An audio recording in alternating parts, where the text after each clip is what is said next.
Lorsque nos enfants mutent en adolescents, prêts à rugir à la moindre remarque, la communication n'est pas un exercice facile. Ici Jen, voici les 10 conseils pour parler aux ados sans déclencher une 3e guerre mondiale. Règle numéro 1, respectez l'intimité de votre ado et donnez de l'espace. Et quand je dis donner de l'espace, ce qui veut dire toujours frapper à la porte de sa chambre avant d'entrer. Ne jamais fouiller dans leurs affaires personnelles. Exemple, cell phone, tablette, ordi, journal intime et autres. Évitez d'interroger leurs amis sur leurs relations intimes. C'est très très important, mes amours. Règle numéro 2, être discret et disponible à la fois. Ce qui veut dire, pensez à manifester votre intérêt envers lui, ce qu'il fait, ce qu'il aime, ce qu'il projette dans l'avenir, dans l'objectif de forger un adulte confiant, mais aussi de l'inviter à s'exprimer spontanément.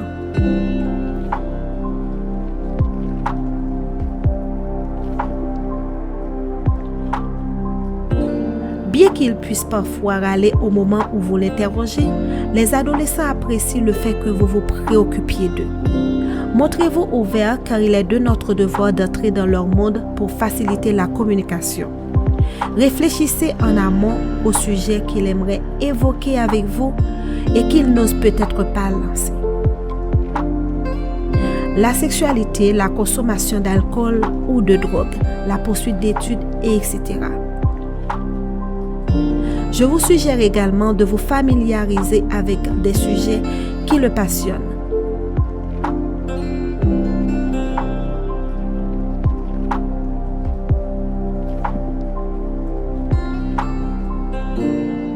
Abstenez-vous de tout jugement, au risque de couper la communication. Contrairement aux apparences, les ados ont besoin de sentir la présence et l'attention de leurs parents. Je vous suggère d'ailleurs de reprendre leurs mots quand vous discutez de leurs difficultés, ce qui permet de recevoir le signal que vous les comprenez. Un bon parent doit se montrer discret et disponible à la fois, il doit être présent. Règle numéro 3, être attentif quand l'ado le décide.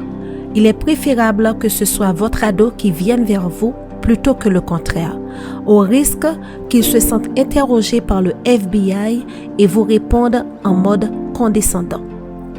Et l'écoute active aidera votre enfant à se sentir valorisé et à prendre conscience que vous le prenez au sérieux. Même si vous n'êtes pas d'accord, en sachant écouter votre ado, vous saurez peut-être mieux appréhender le monde à sa façon. Règle numéro 4, créer des échanges autour de tâches de la vie courante et valoriser les comportements positifs. Ce qui veut dire, saviez-vous que les adolescents ont davantage tendance à s'ouvrir à leurs parents lorsqu'ils font ensemble des tâches ménagères ensemble? La cuisine par exemple, ou au cours d'un déplacement en voiture, cela revient à dire qu'ils sont plus disponibles à parler quand ils sont tout à fait à l'aise, en étant côte à côte et non en position de face à face.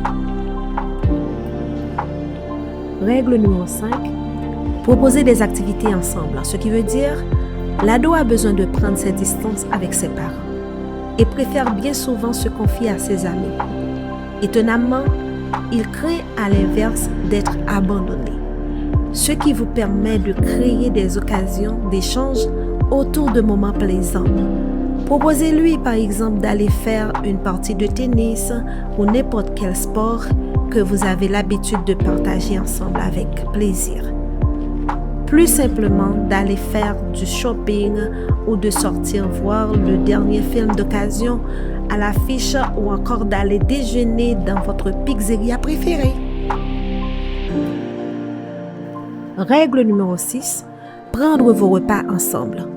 Mes amours, les repas en famille sont une magnifique occasion d'échanger librement avec nos ados et de renforcer le message que la famille c'est important.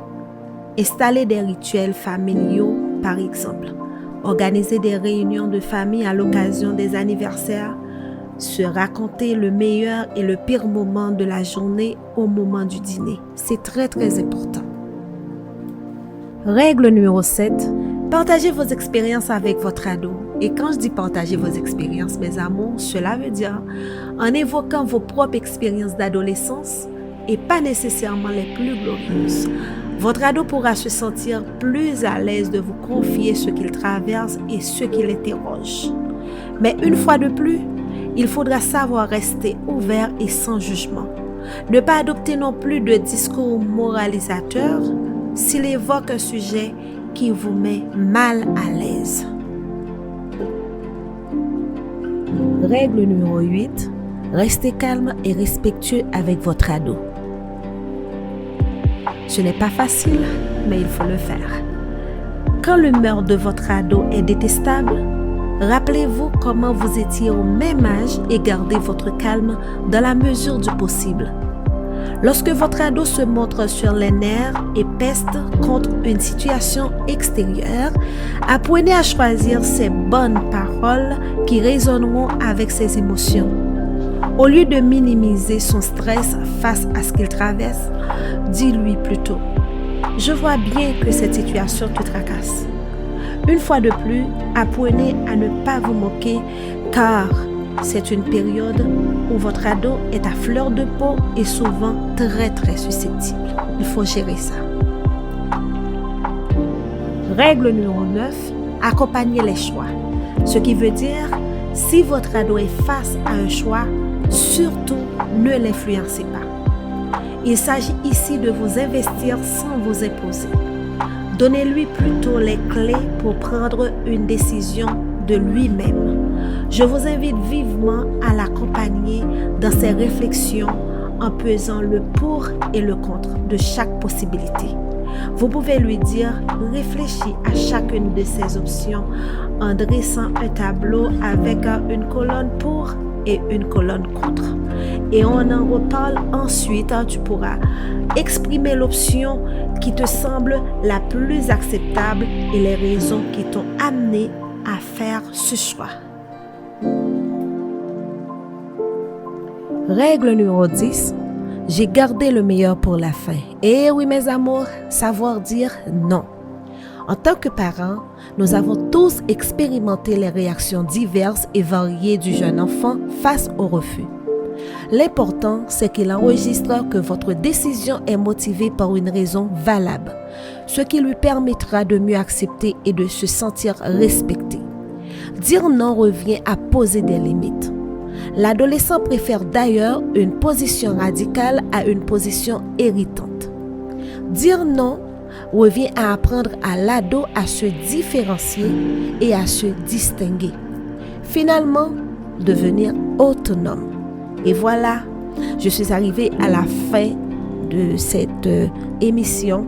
J'espère que ça a été favorable pour vous. Et je vous demande de continuer à vous abonner et d'en parler à vos entourages, amis, familles, etc. Alors, je vous donne rendez-vous pour une prochaine fois à Yonti Causer avec Jen. Bye bye mes amours. Ciao, ciao.